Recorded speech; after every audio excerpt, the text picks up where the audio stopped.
Today we're talking about 7 Lovecraftian movies every Lovecraft fan, every cosmic horror fan, or even every science fiction fan really must watch. My name is Christian Malte. I'm all of these things.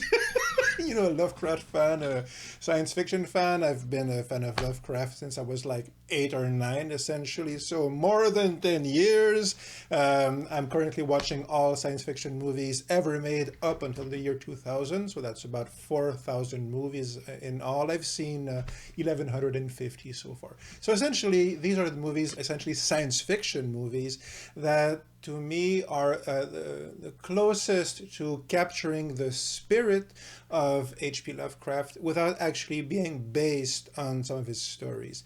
And obviously, when you're making a list like this, other movies could be on the list. So this is why I call it every fan must watch, because these are the essentials. I think these are the movies you have to have seen. And probably eventually I'll make other lists like that because they're fun.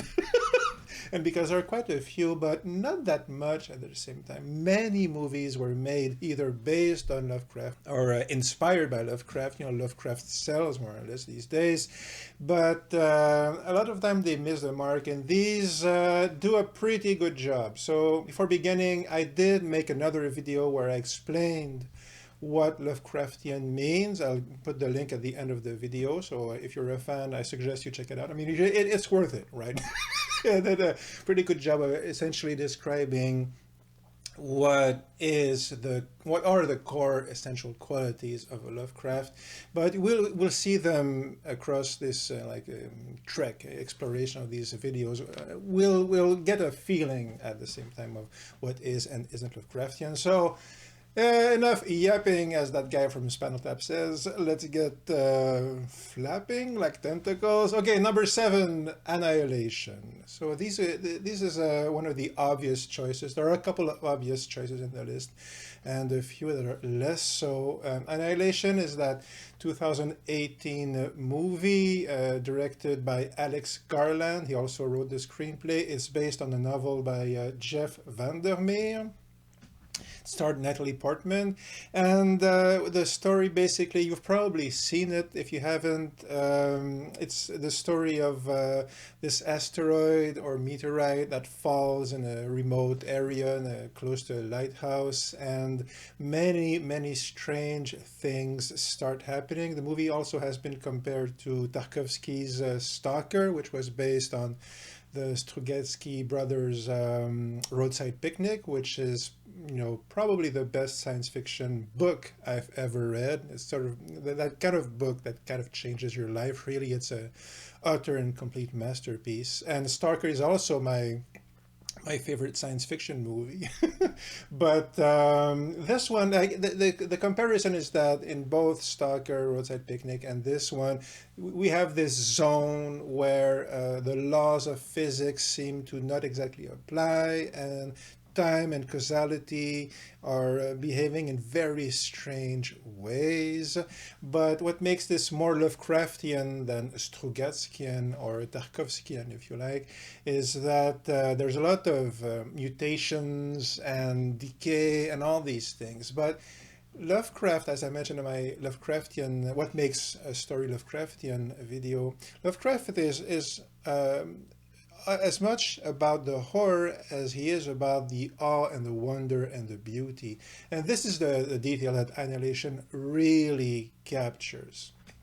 Because the monsters we begin to see, those very horrible mutations, like that crocodile creature or bear creature, they're truly cosmically horrible, if you like. But the entire experience of wandering through this strange mutated zone in Annihilation, it's really strikingly beautiful. And the movie captures that very profound sense of mystery mixed with existential dread, which is very close to H.P. Lovecraft. So there's one aspect of Annihilation I don't like, which I will mention perhaps in another video. I mentioned it briefly in my Lovecraftian movie, which is it sure likes militarism a lot.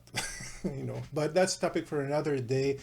I mean, it's one of the reasons why it's not higher on the list, because to me, Annihilation, it feels like a propaganda movie to me. I'm not American, so I'm watching it from another point of view, and it's really, really hitting you on the head with the, how much militarism is good aspect of the movie. But if you can't get past that, or if you don't care about that, I mean, that whole experience in the zone with the mutations and those amazing images that Garland puts off, and that sense of mystery, as I mentioned, there's at least one cool character. I mean, I didn't like the character so much, but the older, like the woman leader of the gang, who is played by Jennifer Jason Leigh, she's really excellent in this, and her character is pretty cool. So while it's not perfect, Annihilation is pretty damn cool. So it's number 7, going from 7 to 1. So it's number 7 on our top 7 Lovecraftian movies. Number 6, the other obvious one, is The Void from 2016. This is a Canadian, like English-Canadian movie, co-directed apparently by Jeremy Gillespie and Stephen Kostansky. And I say more obvious because whenever people make lists of Lovecraftian movies, ever since The Void came out, essentially, people have been, it's always on the lists. It's on lists of Lovecraftian movies, and it's also on body horror lists. It tends to feature on those sorts of, like top 10 body horror, top 10, Lovecraft movies.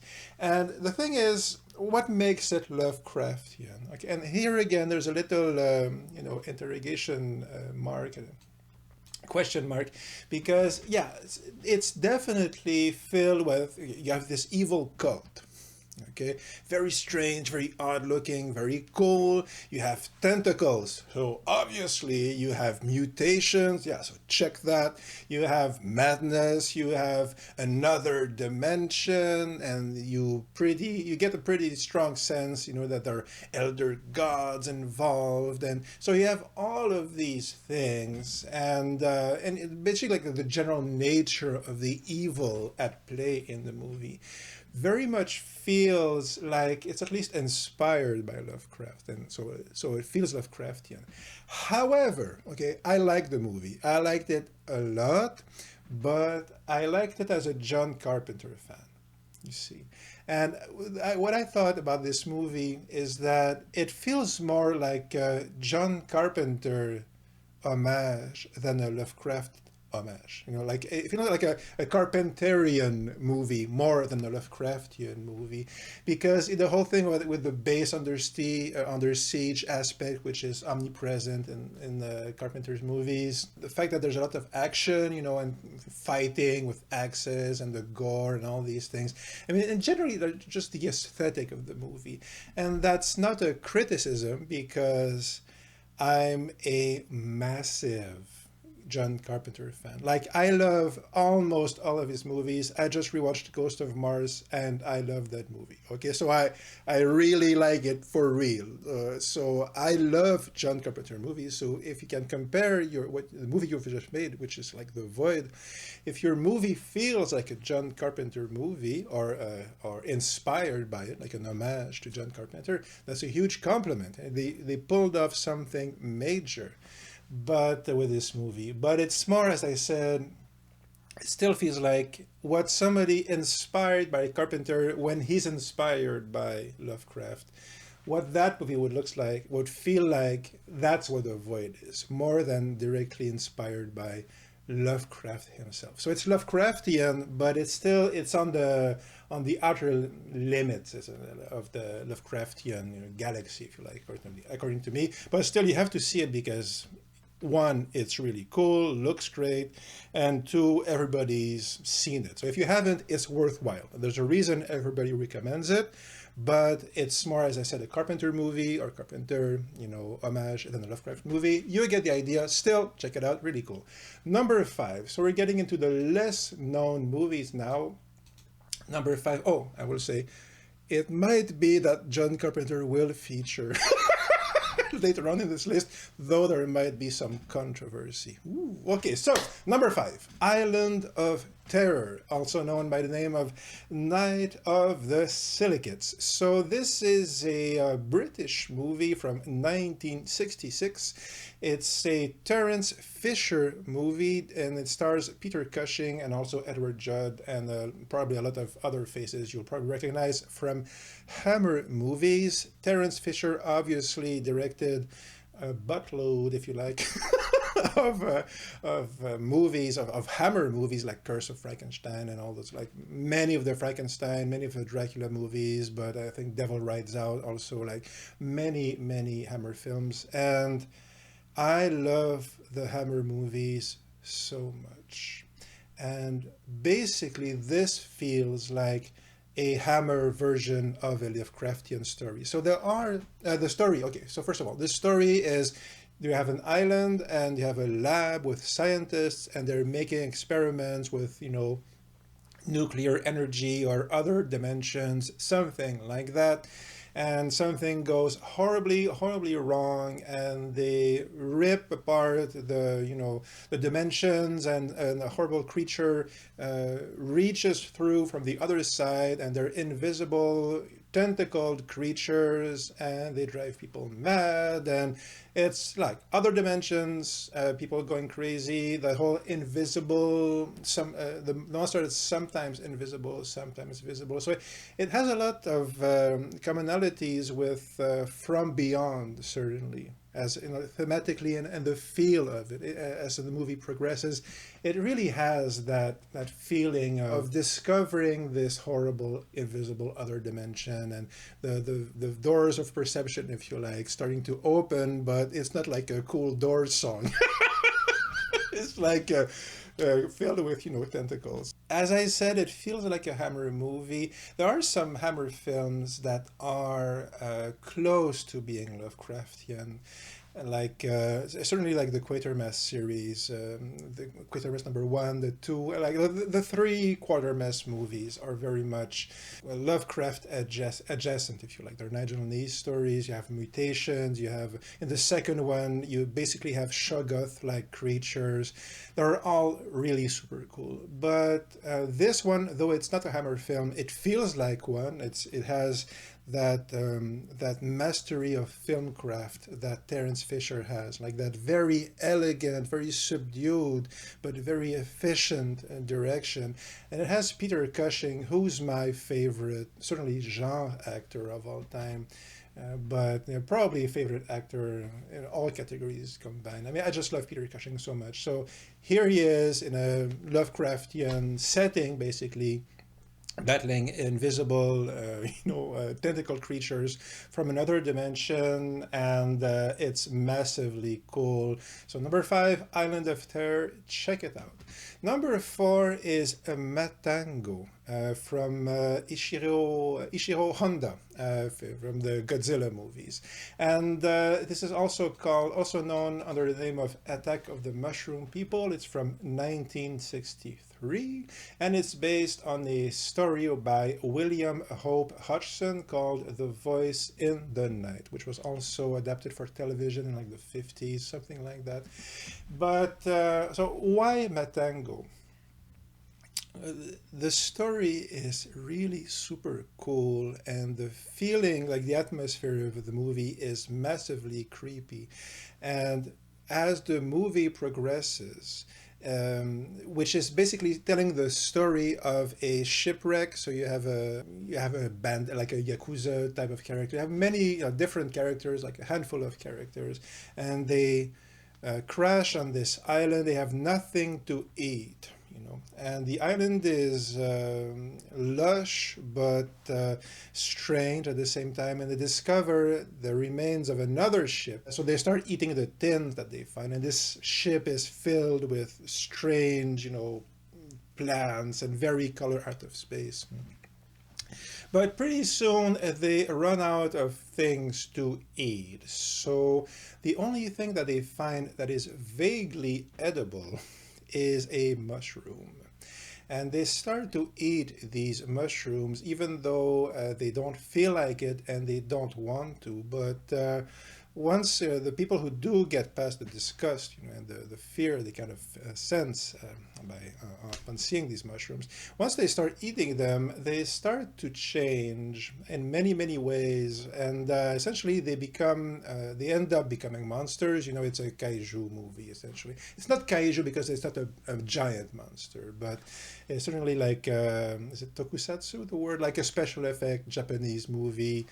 That's what it is, right? It's a Honda movie, but they change into horrible mutated creatures, but also there's a spirit at play here, like this strange alien intelligence at play, and it starts dialoguing with the characters as they eat these mushrooms. And again, eventually you discover the grove, if you like the HQ of the evil mushroom god alien, and it's again beautiful and eerie and strange.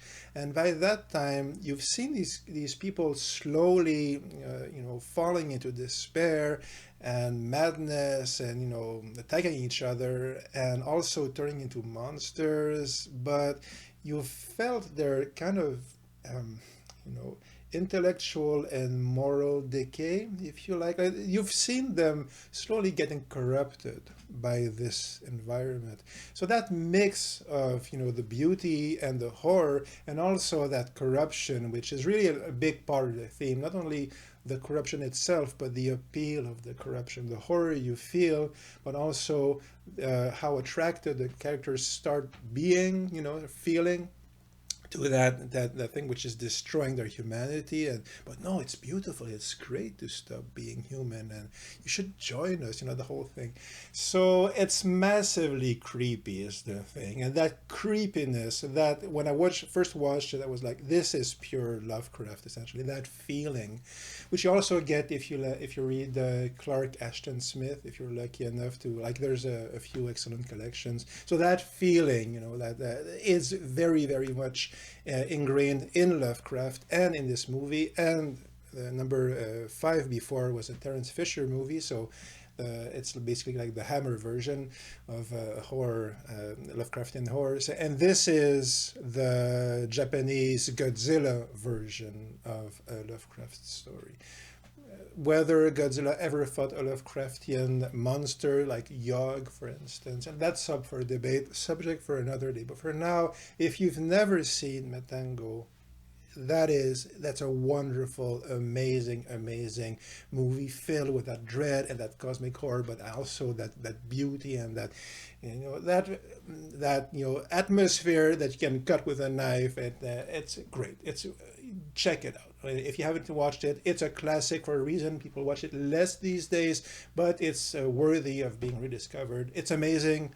Matango. Number 3 is Dark Waters from 1993. This is basically an Italian-directed movie, so it's by Mariano Baino. It's his first feature-length movie, and it was a co-production between Britain and Russia / Ukraine at the time. Anyway, it's a strange production, and the story is basically a girl whose father has just died is visiting an island where she grew up, but she left when she was like 6 or 7, and her mother died.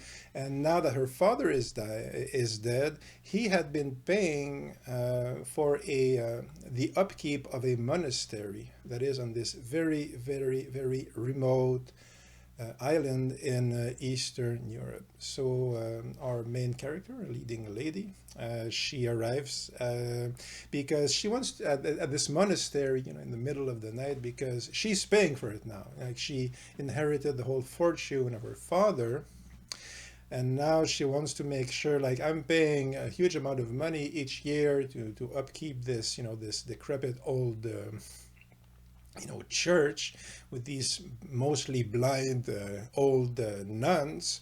Well, what am I paying for exactly? Why is it that my father paid for all this? And she discovers the horrible, horrible, horrible truth of the situation. She discovers why they left, why her memories are so vague about that period. And if you once you watch it, I mean, it's very, very, very close to many, many, many, Lovecraft stories. The whole idea of the ancestor coming back after, many years or decades and coming into possession of what the ancestor, like the journal of the ancestor, the whole, Charles Dexter Ward thing, basically.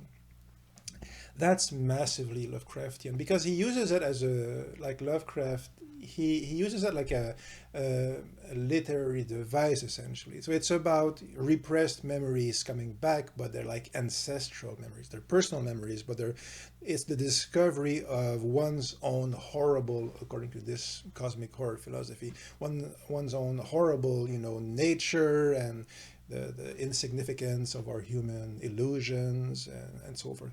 And this is what this movie really captures. And what's cool about Dark Waters is that it's so a 1993 movie, as I said, and this is like the dying embers of the Italian genre movie industry. So Italian cinema for about 40 years created a steady output of excellent sci-fi movies, horror movies. They're mainly known for horror movies, but also like the westerns and all these things. But they were always, cheap movies usually, but what they always had, all the Dario Argento movies famously, or the Mario Bava movies, or the Michel Soavi movies from the 1980s, like even Umberto Lenzi, all these people, they made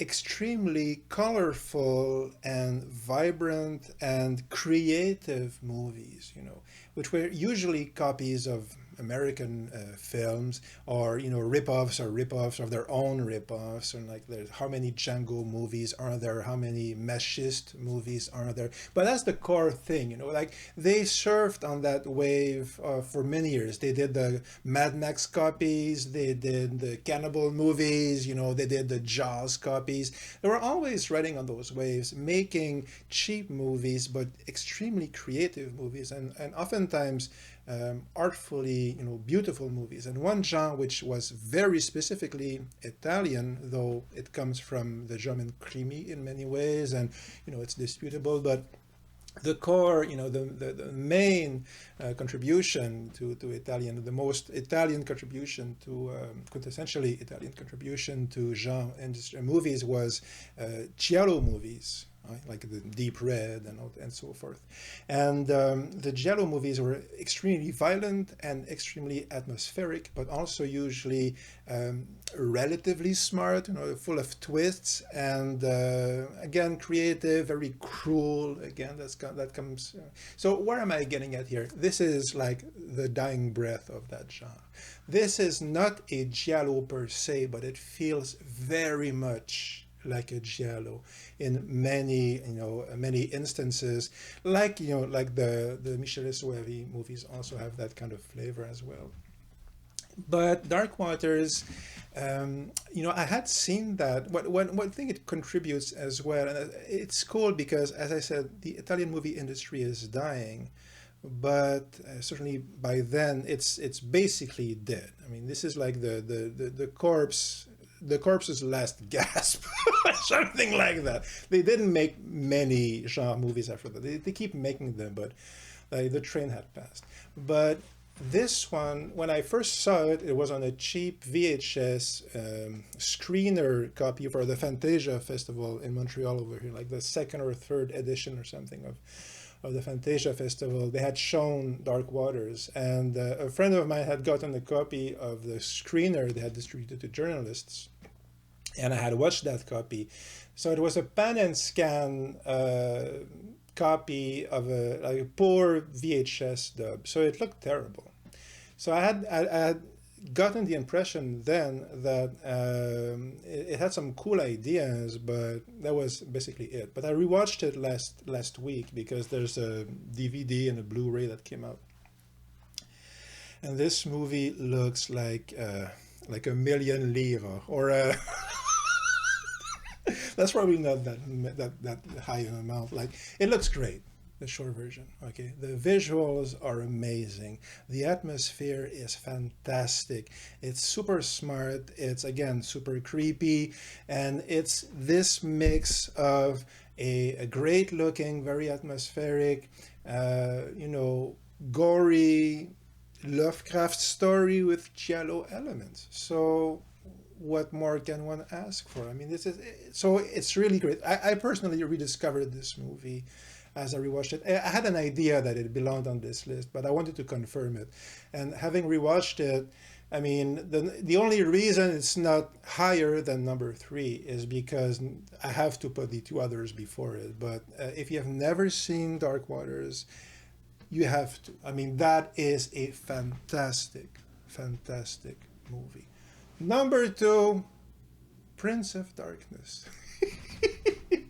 So this is where the controversy might happen, maybe. But so this is our John Carpenter entry, and he's not number 1. I'll tell you why when I talk about number 1.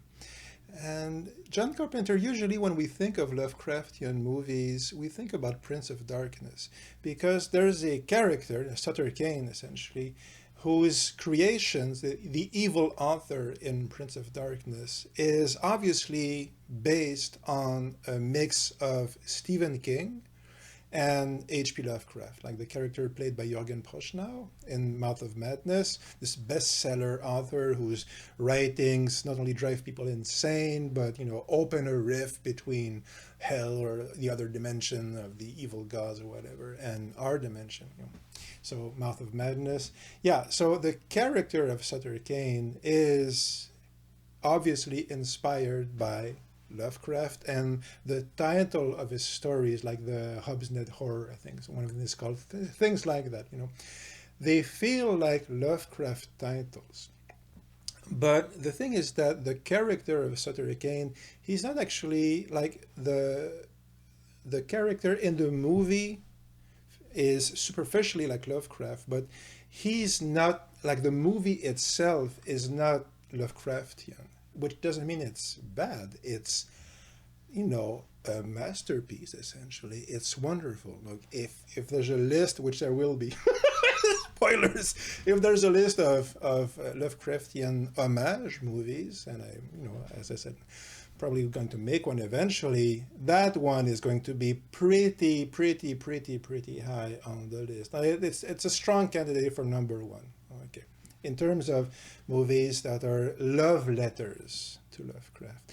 But it's a love letter in another handwriting. That's a topic unto itself, but why is Prince of Darkness more Lovecraftian than Mouth of Madness? So obviously we have the Elder God. We have the evil god, and it's a brilliant idea, by the way, to have it be this strange liquid in the jar, and it is circling around in the jar, and there's this strange contraption. And so the idea of not only the evil god, but the fact that it looks so ungodly in a way. It feels so strange, so different from the idea that we would have of a god. So that's very, very Lovecraftian. But also, the dream thing. So a huge part of that movie, and one of the things that really scared me when I watched it as a teenager, is just how important dreams are to the whole narrative. So obviously dreams and Lovecraft, they go like this, like they're very, Lovecraft was very much inspired by his dreams, some of his stories are, based on his dreams, and it often has that feeling, certainly like the Dream Quest of Non-Kadath and all the Dunsany pieces, the atmosphere of dreams and the theme of dreams is massive in Lovecraft, and you have that here. You also have a time travel element in Prince of Darkness, which is which in the way that is handled, it's not that dissimilar from stuff like in Shadow Out of Time, for instance. Like it's with the projection of the psyche and so forth. So that aspect. But what really makes it, and so all these flavors are very Lovecraftian, but what really makes it the most Lovecraftian of all the John Carpenter movies, and the Thing is really massively Lovecraftian in many, many, many ways. There are Lovecraft references in The Fog. I mean, lots of Carpenter movies are Lovecraft, at least adjacent, as I said before. But what makes this one the most Lovecraftian is that theme of religion versus science, where religion is revealed to be an illusion, a complete illusion.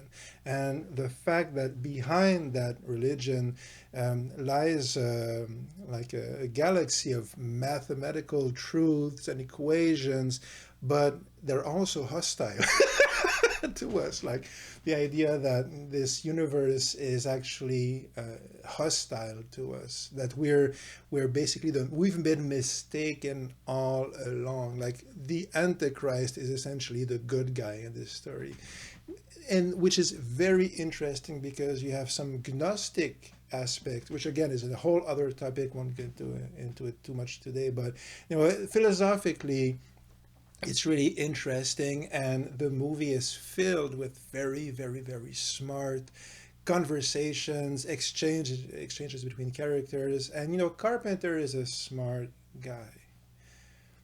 It's one thing to write a character in a screenplay who is supposed to be smart, but it's another thing to have that character actually be smart. If you have a room full of smart people talking about smart things and you're listening to it and you're like, no, that's really interesting. That's really quite clever and thought-provoking and really intelligent and terrifying but fascinating. I mean, yeah, that's the sign of a real, a real intellect. I mean, Carpenter.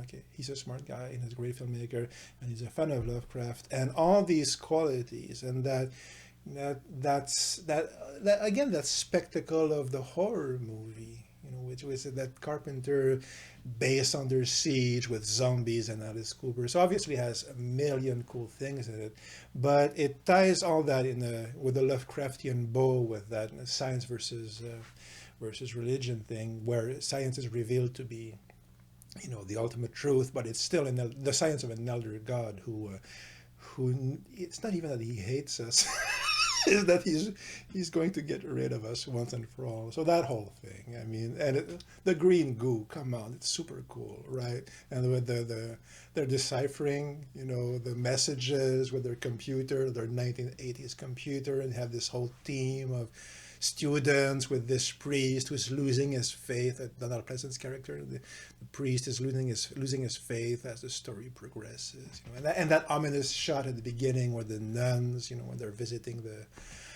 convent with the chain, where the secret order has been keeping the secret of the elder god. I mean, all that. I mean, that's amazing stuff. That's fantastic stuff, right?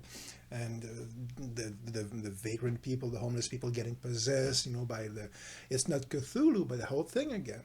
Like the evil god sending waves of malicious intent and will, in which possesses, like again the vagrant people who are also not, like, let's say, victims. I mean, they've been discarded and rejected. I mean, so there's lots of stuff going on there. Like, it's really brilliant. So yeah, Prince of Darkness. I mean, how Mouth of Madness obviously is brilliant, but it does something else. It's brilliant in another way. So the true Lovecraftian movie of John Carpenter is Prince of Darkness. Before getting to number one, some other honorable mentions. Well, Prince of Darkness, I've just mentioned it, so it is another honorable mention, though, as I said, if and when I do make a list of best Lovecraft homage movies, and what I actually mean by that, you know, Prince of Mouth of Madness will be really high on that list. But for now, it's an honorable mention. The other two I'm mentioning are The Endless and which is a recent movie, which most of you have probably seen, and Spring. So. The Endless is you have a couple of guys in like 20s or something, and they were brought up in like a doomsday cult or something, and they fled, and they decide to return to the cult for to get a sense of closure, more or less. And lots of pretty Lovecraftian things start happening. There's this, the whole thing: creatures, gods, strange zone, all these things. But and Spring is this guy who falls in love with a girl, but she's less human than she seems, and there are tentacles involved and all these things. And both these movies have parts which feel quite Lovecraftian. Certainly The Endless. Spring I didn't like as much because the first 10-20 minutes to me is just a tourist guy getting over the breakup with his girlfriend, and he's just drinking and traveling Europe or whatever, and so I felt that the beginning of Spring was pretty weak for that reason. Once he gets into this relationship with this woman / possibly Lovecraftian creature, it starts getting pretty good, but it's a shaky cam movie, which I don't like as much, but it works pretty well. But both Spring and The Endless, by the time the movie is over, they have gone into other directions. So they have Lovecraftian elements and bits which feel very much like his stories or some of his themes, and for a while there it's a Lovecraftian movie, or it feels like one. 20 minutes, maybe 40-50 minutes even. The Endless, a long chunk, a big chunk of the movie, feels pretty Lovecraftian, but by the time the movie ends, it's gone into a completely different direction. So I can't really put it into a list of Lovecraftian movies. But I will say, last thing before I say that my number one is, I was lucky enough at the Fantasia Festival to see a conference by Guillermo del Toro. And he gave a talk for like a couple of hours. It was because he was appearing in a documentary about movie monsters. So there's a whole story there, anecdote for another day, but it was wonderful. I mean, I love that guy. Everybody loves that guy for a reason. I mean, he's wonderful, truly wonderful. Guillermo del Toro. And somebody asked him, what are some of your favorite recent Lovecraftian movies? And I know he mentioned Spring, and I think he might have mentioned The Endless. I mean, I noted them down to check them out. And so that's a big part also of why I'm putting them in Lovecraftian movies, because while they're not necessarily Lovecraftian movies through and through, according to me, they're Guillermo del Toro's, at least if my memory serves correctly. They're Guillermo del Toro approved, so so I approve them also because he's great, right? So The Endless and Spring, honorable mentions. Number one is Possession. Possession by Andrzej Zulewski, and you might know this one, you might not. And this is also kind of a controversial choice for, the number one movie, a Lovecraftian movie every fan must watch. And why is it controversial? For two reasons. First, because it certainly doesn't start out as a Lovecraftian movie, but by the end of it, it's quintessential Lovecraft, and I'll say why in a moment. And the other reason why is because it's very unpleasant. The Possession is a movie that was legendary even back in the 80s for just how gruesome an experience it was to sit through.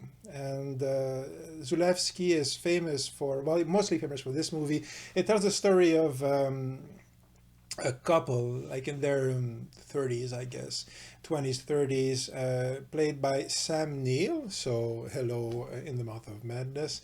And Sam Neill, who said this was his best role. And if only to watch Sam Neill in this movie. If you're a Lovecraft fan, Carpenter fan, Mouth of Madness fan, you have to check this one out because everything he does in the Carpenter movies, he did here first. Like this is the movie that made him like a horror, not only icon but um, like a true representative, like a champion, if you like, artistic champion as an actor of let's say horror and Lovecraftian horror. And as good as Sam Neill is, uh, as I said, it's a sort of a couple, and they start tearing each other apart. They have a young, like 10-year-old son or something like that, and the wife is played by Isabella Jenny, and I think she was in her 20s. And this is a Jenny's movie through and through. And the Lovecraft thing mainly comes from her. I mean, so the story is essentially Sam Neill is a spy, and he's just come back from a mission. But this is just like at the beginning we see that. I mean, it's barely part of the plot. It just so happens that he's a James Bond type of character, and he's back from his mission, and he visits his wife. He comes back home, and she's very distant, and she's very strange, and they get at each other's throats immediately. And the first, half hour, 40 minutes is an escalation of hostile hysteria that goes from wanting to tear each other's throats, and hatred and contempt and madness, and that's the baseline. It starts there, and you think it can't, get worse, but all it does is get worse until the end. It's like an escalation, a never-ending escalation of the madness of this disintegrating couple. And Sam Neill is jealous because obviously there's something going wrong with his wife, with the Adjani character. And so he starts saying, "You're seeing someone else." He's feeling jealous, and not without reason. And he starts following her around, and hires a detective. And so it's obvious she's going somewhere. This very specific address, and this was shot in Berlin. It's a German co-production, French and German co-production, and the Berlin Wall is a huge element of the movie. Like, it's one of the strange, ethereal, subconscious metaphors of the movie. Like, obviously there's something happening there with the Berlin Wall itself and Berlin itself. And but yeah, so she's visiting this very strange, decrepit, hotel, and Sam Neill, thinks that she's having an affair. But what is actually going on, I will let you watch it, because I don't want to spoil this in any way. But I will say this, it's pretty Lovecraft. It's not only, like, it's more than tentacles. You see, it gets the thing. It gets the otherworldly horror of the thing. And again, it also, as the movie starts to, progress towards its very, very strange and terrifying and eerie, end, and as we're seeing, like, the descent into madness and horror and whatever it is these people are doing, we're also seeing, it's almost like, it feels again like something out of the Necronomicon. But what this movie feels like is if a movie director had read the Necronomicon cover to cover and had gone insane, which Andrzej Zulewski, I'm not saying he was actually insane, but it's been said. If you watch this or his other movies, this was a very strange guy, and he had very strange spiritual ideas about, again, kind of gnostic ideas about the nature of reality, and like reality is evil, essentially, is the kind of worldview he had, and which I don't believe in, and I don't think it's helpful in any way. But if you want to look for proof of something like that, like for anything else, you will find it, and there's certainly plenty of horror and madness in the world. Has been for a long time, right? And so he was very big into that, the director of this movie. So it kind of feels like, he just read the Necronomicon, the unexpurgated version, in Arabic, and he went completely insane. And it feels, this movie, like he's trying to transcribe the cosmic visions he just had. And the end of that movie, the 5 or 10 last minutes, it's truly, it's Necronomicon-esque. It's the purest expression of that horror / wonder / unexplainable, ineffable, unspeakable experience. As close as you can get as a movie experience, as anyone, has ever been able to achieve. This is the greatest achievement, in essence, of that pure aspect of the Lovecraftian cosmic horror experience. And as I was watching the movie, like the first 40 minutes, I watched it because I had seen on a Silver Globe, a science fiction movie, he made other story. And I did not like On a Silver Globe at all. But I wanted to give Mr. Zulewski another chance, right? I wanted to be fair to him, essentially. And this is his most famous movie, as I said. And the first 45 minutes, as Sam Neill and Jenny are completely hysterically insane and basically throwing knives at each other, and you have a bloody child eating raw meat, and it's madness and horror. And as I said, ever escalating madness and horror. And so the first 45 minutes, I was like, why am I watching this? This is horrible. This shouldn't, the thing that should not be. Like this movie should not exist. Is basically what I was telling myself. But by the end of it, by that final scene, and, like the last half hour, last hour, essentially, last half, and as we're getting closer to the end with that amazing final sequence, and you have to watch the whole movie, really, for the sequence to mean something. But and that performance by Jenny is truly otherworldly, and she's brave. She said in interviews that it took her years to get over that role. Actual years of working through the places she had to go through in her psyche to play this, and it shows. This is truly one of a kind performance. And few people have gone to the psychic depths that you see from somebody in there. And again, that attraction at the same time of the horror. If you gaze into the abyss looks into you. But this is it's kind of like that. But so as I said, by the end of the movie, I was converted, if you like.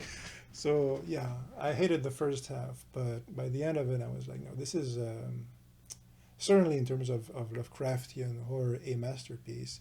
And so that's why it's my number one, that feeling of that end of that movie, and what actually happens in that hotel room once we start getting there, and the whole thing, and that performance by Jenny, and Sam Neill's turn was also quite powerful in this. So Possession, it's number one. As I said, it's not for everybody, in the sense that it's really a disturbing movie. It's not a pleasant experience, as I mentioned. But it is awe-inspiring. And in a way, all these films are. And I like that part of Lovecraft, the awe and wonder. I've talked about it quite a lot in other videos. And if you want to know what I mean about Lovecraftian and the awe and wonder about all these other qualities of Lovecraft, and what I mean by Lovecraftian, well, that's a good and important question for a Lovecraft fan. What exactly does Lovecraftian mean? And you'll find my thoughts on the matter